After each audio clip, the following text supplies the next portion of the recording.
It's the story you are tweeting about most tonight. Parents accused of keeping their 22-year-old autistic sons locked in the basement. They had 8 other children who never had any abuse. These young men didn't have any signs of physical abuse. So we have to realize that it wasn't that the fact that these parents were abusing these kids. They just did not have access to the tools they needed to know how to help them. Anybody want to be harsher with these parents? I'll be harsher. Okay, go ahead. Listen, I definitely have empathy for the fact that any parent would have to deal with 2 nonverbal autistic children. But you mentioned resources. They had 22 years to figure this out. There had to have been a better way, okay? She said, the mother, that she was saving up for furniture. Can you use the furniture from upstairs? Can you use your bed? And the whole place was soaked in urine. They had to condemn the whole house because of the filth in the basement. We are not excusing this behavior. We can kind of understand it, but ultimately we are very concerned about a system that lets people get into this situation, particularly when there are such vulnerable children or adult children in the household with social workers and police going through and no one picking it up and no one seeming to know what to do.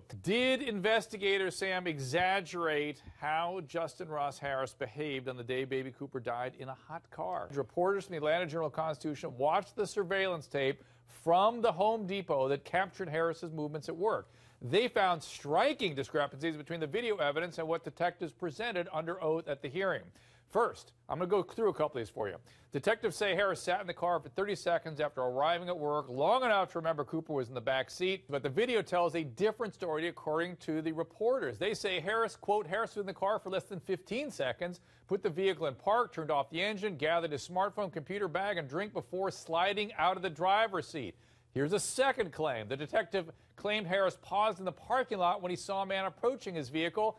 Detective implying that Harris was making sure the man did not see the little boy in the car. Video again does not match up, according to the Atlanta Journal-Constitution. Quote, Harris does stop briefly, but his eyes are on his cell phone, which he pokes at with his free hand. He never looks back at the man who walks past his car. Took everything in me not to bring a "I told you so" sign. This is what you guys get. I'm sorry, you were wrong. You jumped to conclusions, and we don't know why the police did this. Maybe they're looking for their headline, maybe making case. Maybe they want to be on Dr. Drew on Call. I don't know, but they were wrong. They jumped to conclusions, and they have the entire world judging this man and saying he's guilty, and he's not yet. We do not know that. At the end of the day, he wasn't distracted enough to forget his computer bag, his water bottle, and of course his smartphone. Even before I was a parent, on my worst day when I was a drug addict, I don't leave babies in a car, and I don't really care about the rest of it. As far as I'm concerned, he's done.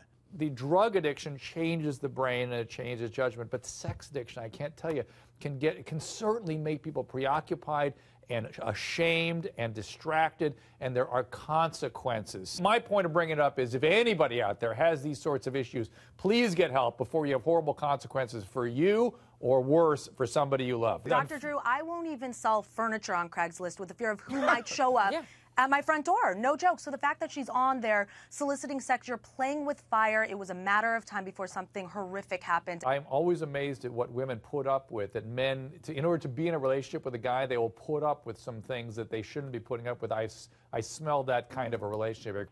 She didn't want to do it anymore, but she also wants to stay with the man that's the father of her child, and she would do whatever it took to do that, even if it meant sacrificing herself in this sort of manner. I don't like blaming the victims, but come on, how stupid can you be? Why are you looking to have sex with people off of Craigslist? If you are putting up an ad for you to find someone to have sex with you and your 8 months pregnant girlfriend, you think that it's going to be some nice, normal person? No, it's going to be a creepy person who chops off your head. No one sounds like they're actually really sad about this. Michelle just called the victim stupid, and I am disgusted that we are missing the point. The decisions they made were stupid. You think they were decisions, but you don't deserve to die. I can run around naked all day long in the fields, but no one gets the right to kill me. Layla, I brought you here today to separate Michelle and Vanessa should they begin to get into it again.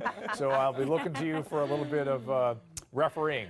Okay, no problem. You know, when someone shows you who they are, you need to believe it. So when she first started telling her husband that she would kill her child, he should have took that baby and ran. Yeah, if your husband or wife threatens to kill your child, that is your red flag to call the police by the way, and get the hell out of there. By the way, what worse could the mom say than I'm going to kill the kid?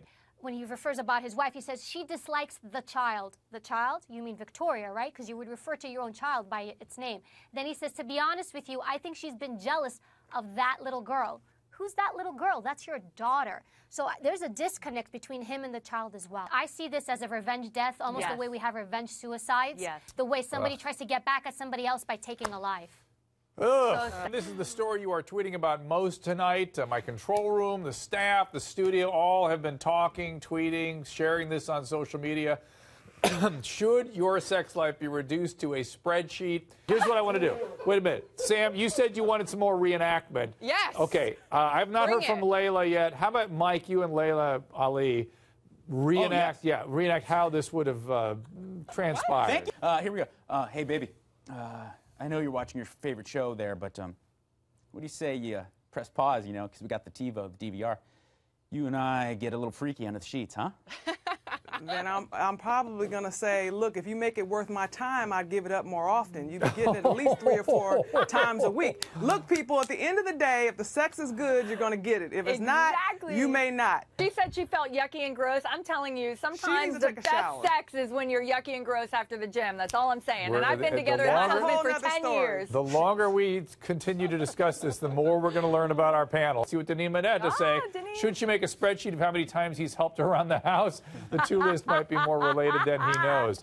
Another important thing for men to know that taking the garbage out has aphrodisiac effect. I tell my husband that all the time. I tell my husband that all the time. He says, what happened, you know, when we were dating, you used to do this, that, and other. I'm like, that's before I was cleaning your drawers and your dishes every night. Help me out, and then I'll help you out, brother.